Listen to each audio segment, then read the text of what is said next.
Autour et dans les vignes, nous pouvons découvrir un monde discret, quasi imperceptible, complexe et plein de contrastes. Un monde fascinant.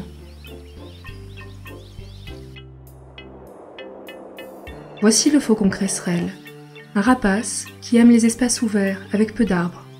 C'est un chasseur que l'on rencontre habituellement dans les vignobles. On le découvre souvent sur les hautes branches des haies alentours. Il peut même faire son nid dans la fenêtre d'une chapelle, perdue entre les vignes. Bien qu'il soit le plus fort, il doit faire attention aux pies, qui sont rusés et se déplacent en groupe. Le faucon ne peut pas se laisser distraire un seul instant. Ce petit prédateur nous aide à maintenir l'équilibre naturel dans les champs. C'est un oiseau facile à observer. Beaucoup d'agriculteurs le connaissent, car c'est un oiseau qui plane et qui est même capable de maintenir sa position dans les airs.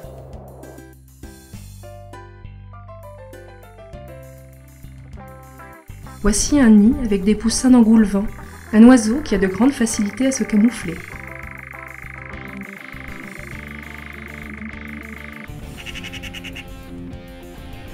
Les pies ont une alimentation très variée. Il y en a quelques-unes qui peuvent même aller grappiller quelques raisins. Depuis quelque temps, on constate une augmentation des populations de lapins sur différents secteurs. Le nombre de prédateurs qui visitent les vignes pour les chasser croît lui aussi. L'aigle royal et d'autres oiseaux rapaces y font des visites occasionnelles. Suite à l'augmentation des populations de lapins, les sites habités par les grands-ducs sont plus nombreux.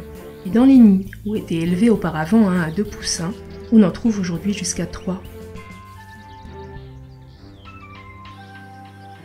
Dans le cas des lapins, la nature elle-même régule en quelques années ce qui aurait pu devenir un vrai fléau. Rencontrer dans les vignobles des espèces protégées est toujours positif. L'aigle de Bonelli est une espèce menacée dans le monde qui a plusieurs couples installés dans les vignes.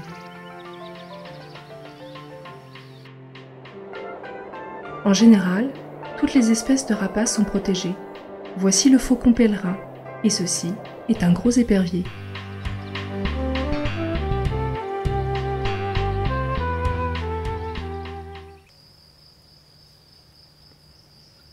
La chouette effraie est elle aussi une espèce appréciée pour le maintien de l'équilibre naturel.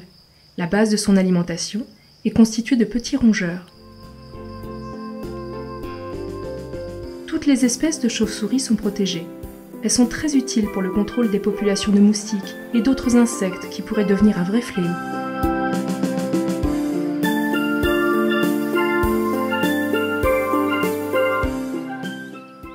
Récemment, quelques caves et des viticulteurs laissent pousser une couverture végétale dans les vignobles. Certaines plantes fixent les nutriments dans le sol et sont donc fertilisantes. Dans d'autres cas, le but est de baisser les quantités de production et d'améliorer ainsi la qualité des vins. C'est une dépense en moins qui a un effet positif sur la nature et sur le terroir.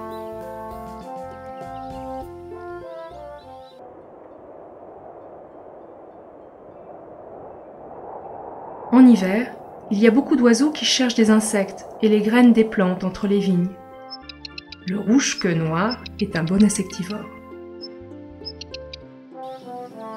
Le viticulteur se bat contre les maladies, que ce soit avec des produits chimiques, organiques ou des phéromones. Malgré tout, nous devons veiller au respect de l'environnement. Pour éviter le développement des maladies fongiques, il est utile d'enlever les feuilles proches des raisins. Ça permet de laisser passer l'air et ça réduit les risques. Les espèces animales sont nos alliés dans la lutte contre les ravageurs de la vigne. La nature possède de bons chasseurs. Par exemple, des arthropodes comme les araignées, les menthes religieuses ou les libellules. Ici, tous les amphibiens sont insectivores. Beaucoup de reptiles consomment aussi des insectes. Les oiseaux et les chauves-souris sont les plus efficaces pour réguler les populations.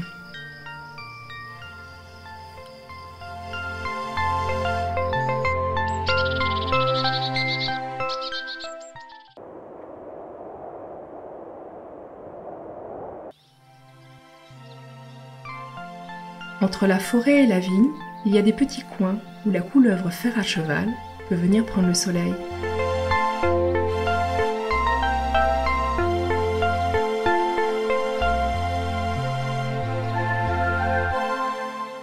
Le circaète Jean Leblanc aime voler au-dessus des cultures. Il est particulièrement intéressé par les grands serpents, comme la couleuvre de Montpellier qui peut atteindre 2 mètres de long, ou la couleuvre à échelon, reconnaissable grâce aux 2 lignes parallèles sur son dos. Le circaète assez petit dans les pins, parfois à côté des vignes. En général, le couple a un seul poussin, qui ne tarde pas à dévorer des serpents entiers.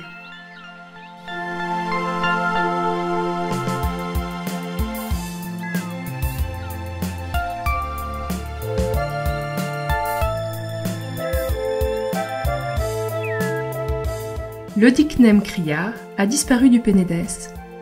Ces dernières années, il semble s'être finalement adapté au champ viticole et il y niche. Son retour se fait lentement, mais il y en a tous les ans un peu plus.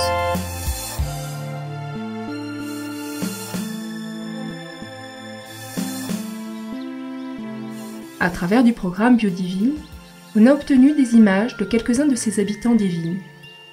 Caméras pièges ont filmé des documents très intéressants. Voici quelques images d'une même caméra. La pie bavarde, le lapin, le renard, une perdrix rouge avec son petit, et les sangliers qui aiment se gratter pour se débarrasser de leurs parasites. Sur cette image, il y en a même un qui s'est frotté sur la caméra. Dans les bassins et les étangs, on retrouve des victimes, comme ici des oiseaux qui sont venus boire mais n'ont pas réussi à sortir. En quelques cas, un règlement prévoit d'installer une rampe qui monte et descend avec le niveau de l'eau. À toutes les époques de l'année, nous pouvons observer une richesse de nuances, de lumière et de couleurs. Le paysage de vignes et leurs alentours sont fantastiques, pleins de contrastes. Parfois, les champs se vêtissent de blanc. Les chevreuils sont surpris.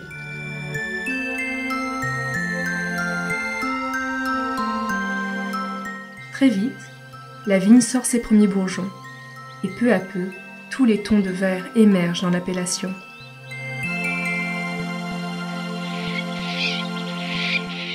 La nichée du loriot semble être un secret de la nature difficile à admirer. Il se cache bien au milieu de la végétation.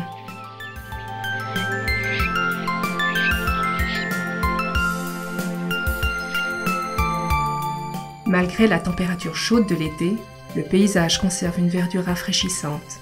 C'est le moment où les raisins prennent leur forme et leur couleur.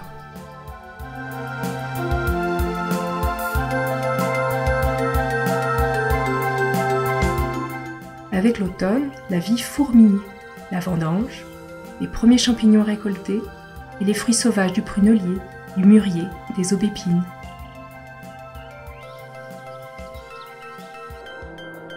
De nombreux oiseaux choisissent ce moment pour migrer, comme le busard des roseaux qui traverse nos terres en quelques heures. Ou le rapace, dit la bondrée apivore, qui contemple le vert de la vigne. Alors, les champs se revêtent de rouges et bruns et se préparent à nouveau pour l'hiver.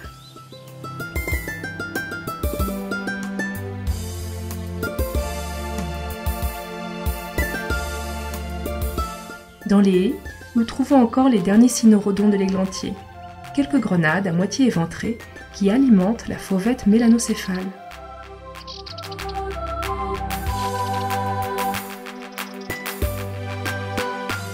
Nous faisons partie de ce paysage, et depuis des milliers d'années, nous avons appris à y vivre avec amour et respect. Nous avons le devoir de conserver toutes ces formes de vie.